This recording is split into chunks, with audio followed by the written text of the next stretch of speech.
Aquí empiezan los desayunos de 24 horas.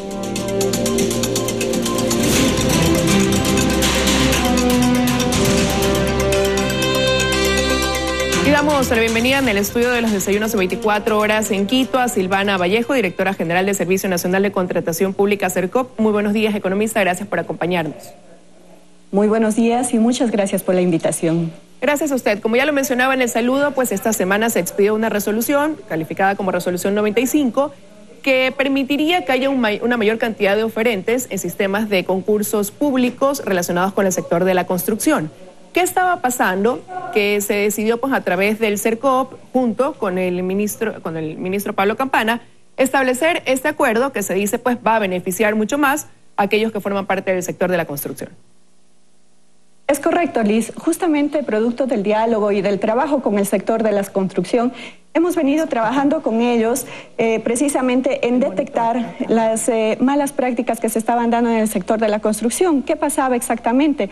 Justamente en el sector de la construcción se establecieron unos requisitos mínimos, tanto en personal cuanto en maquinaria, en experiencia mínima, que lo que pasó sucediendo es que estos requisitos mínimos se constituyeron en una mala práctica de tal manera que se direccionaba la compra pública. Me explico.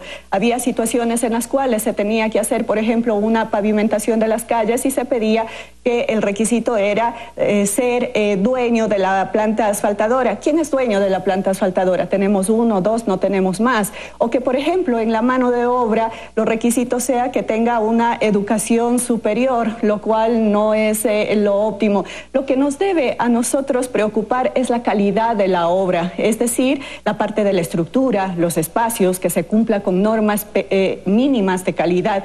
Eso es lo principal. Al final, la compra pública lo que debe preservar es la calidad en el servicio y en la obra.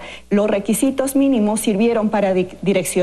Tal es así que cuando uno revisa la estadística, y eso es fruto justamente del diálogo, de un tema maduro de evaluar la política pública, vimos que en la práctica lo que sucedía era que se ponían los requisitos mínimos, que eran bastante exagerados, y terminaba siendo solamente un solo proveedor. Entonces, ¿qué pasaba? Que cuando se tenía un precio mínimo, el 46% de quienes participaban ya eran descalificados, teniendo el precio más bajo. Si esto lo trasladamos a números, significa que si hubiera habido una correcta participación, el Estado hubiera ahorrado precisamente 36 millones de dólares, básicamente.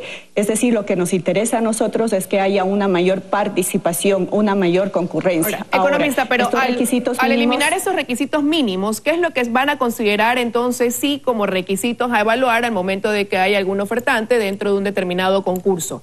¿En qué se va a basar ese análisis?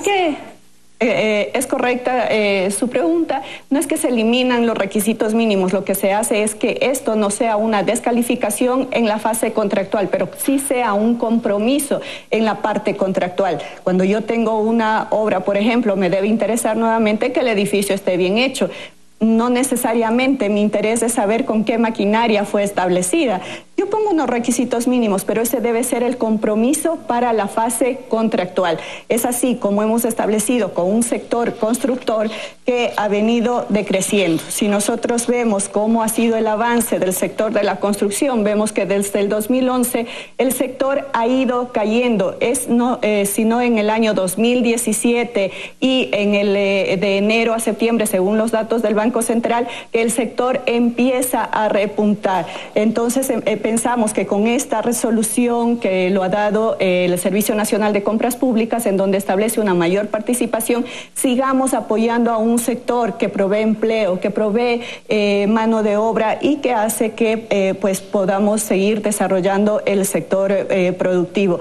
Lo que pasaba era una mala práctica. La mala práctica, repito nuevamente, lo que hacía es que todos los constructores que veían justamente en el momento contractual que uno cumplía, lo que hacía era que se aliaban con ellos para que no sean descalificados y que les presten la maquinaria. Eso no es deseable. Queremos justamente que haya mayores participantes, que haya ahorro para el Estado y que precisamente se tenga mayor calidad en la compra pública. pública. ¿Qué es lo que hemos estado viendo? Las malas prácticas al final en la compra pública, cuando hay direccionamiento, el resultado final es que no tenemos obra de buena calidad y creo que los ejemplos tenemos a la luz pública. Economista, pero no resulta contradictorio por un lado decir, bueno, dentro de los requisitos para que puedan ofertar al participar en un concurso no pido ciertas cosas, pero ya una vez quizás adjudicado, sí tienen que establecer este acuerdo de compromiso de que esas cosas que no las pedí al inicio, sí las van a tener que cumplir durante la ejecución de la obra?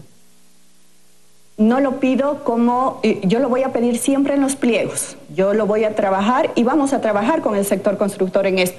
Siempre va a estar establecido en los pliegos, pero no es un tema de descalificación, sino que lo que se va a tener más peso en la calificación es la calidad, es el plazo y es el tiempo, ¿sí? El requisito mínimo lo tendrá que cumplir, no lo estamos eliminando, pero no necesariamente es un proceso en el cual se tiene que descalificar o justamente elevar los requisitos para que sea un direccionamiento en donde sabemos que solamente 1, 2, 3 empresas lo cumplen. Y creo que el otro elemento que complementa esto es justamente el plazo que se ha dado para participar en los procesos de contratación de obra pública. Es el tema de la experiencia, porque antes, como estaba establecido, era 5 años. ¿Qué pasaba? Únicamente los que habían participado en los últimos 5 años podían participar en la compra pública, entonces el resto no podía participar.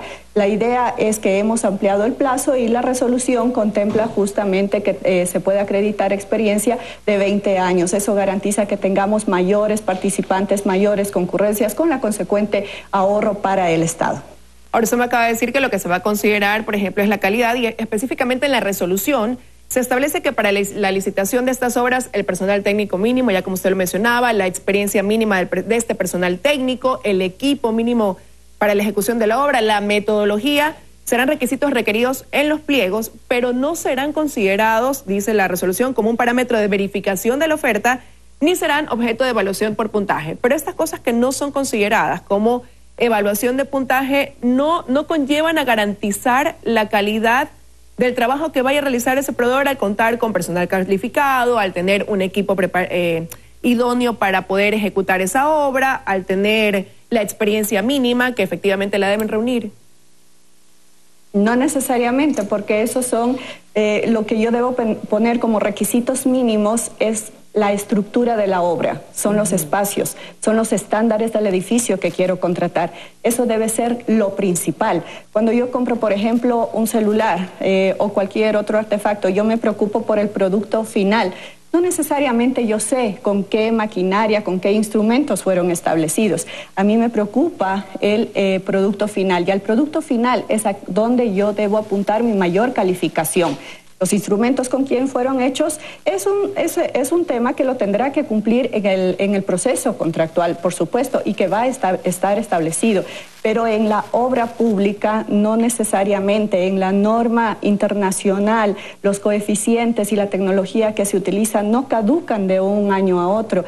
Eso tiene una vigencia de un largo plazo, de unos 20 años plazos. Teniendo una vigencia, no necesariamente yo puedo pedir una maquinaria específica que sé que solamente lo tiene una empresa, o no puedo indicar, por ejemplo, cosas como que sea requisito mínimo que la mano de obra tenga 4º nivel de preparación. Son algunos ejemplos que nosotros hemos ido detectando. Ese abuso es el que queremos eliminar. En otras palabras, el requisito mínimo no ha sido requisito mínimo. El requisito mínimo ha sido una herramienta para poder direccionar, y con lo cual el Estado justamente se perjudicó. En otras palabras, justamente lo que tú indicas, Liz, lo principal es la calidad de la obra. Esos son los elementos que nosotros debemos evaluar al final del día. Los instrumentos, la maquinaria, los requisitos también vienen a ser el proceso, pero no necesariamente la descalificación, porque mientras más concursen, vamos a tener mayor ahorro. Ahora, si bien es cierto, pues estos requisitos denominados mínimos ya no se van a considerar como un parámetro de verificación de la oferta, como decíamos, ni serán pues tampoco considerados dentro del establecimiento de un puntaje para acceder a ese contrato de obra pública. ¿A quién le corresponderá certificar que en el camino ese acuerdo que firmarán o ese compromiso que establecerán sí se cumpla? Porque eso también va a dar la certeza de que esa obra será de calidad, que va a durar muchísimos años, y no quizás pase lo que hemos visto también en no sé, por citar un ejemplo, en la construcción de carreteras, que resulta que era la mega obra, pero a los 2, 3 años había otra vez que nuevamente reasfaltar porque el material utilizado no era el idóneo. Entonces, ¿quién va a dar nos va a dar al resto de ecuatorianos que esa obra está bien ejecutada y que va a ser de duración, pues de larga duración, como se lo establece también en los estándares internacionales? Así es, la calidad de los materiales, la experiencia, el tipo de maquinaria es parte del proceso contractual y siempre lo tendrá que verificar la entidad contratante. La entidad contratante establece esto en los términos de referencia, establece en los pliegos, por lo tanto tendrá que en el proceso justamente verificar que esto suceda, ¿no? Y esa es la manera justamente que garantizamos la calidad de la obra a realizarse, ¿no? Pero lo que estamos haciendo es eliminando este direccionamiento. Este es un trabajo realizado con todo el sector de la construcción. El sector de la construcción creo que ha sido justamente el que ha recibido, el que recibe al final del día los impactos de la política. Hemos hecho una evaluación, hemos visto con la data empírica, hemos visto también los datos que se están dando y vemos que lo que tenemos que hacer es, no estamos aquí disminuyendo la calidad. Ojo, lo que estamos haciendo es pidiendo mayor calidad, pero diciendo también que los requisitos que se tienen que cumplir tienen que ser establecidos de tal manera que pueda participar todo el mundo, que no exageremos en los requisitos. ¿Esto a qué conlleva? A que sigamos trabajando con el sector constructor, vamos a tener 90 días para trabajar directamente en los pliegos y pues que esto garantice una mayor concurrencia al final del día y tener el mejor servicio y las mejores obras para la ciudadanía. Quiero agradecerle su presencia esta mañana aquí en los desayunos de 24 horas economista por el bien del sector de la construcción, pues que así sea, que se abra la posibilidad de erradicar esa corrupción que ellos venían denunciando y que se dé paso a que haya mayor posibilidades para todos. Así que muchas gracias por habernos acompañado. Muchas gracias a usted. Vamos a ir a una pausa, amigos. Al regresar ya nos acompañará el canciller José Valencia. Con él hablaremos sobre la posición del Ecuador al sumarse a una resolución de la OEA que desconoce el mandato de Nicolás Maduro. ¿Cuáles son las implicaciones que trae esta decisión? Se lo preguntaremos al volver.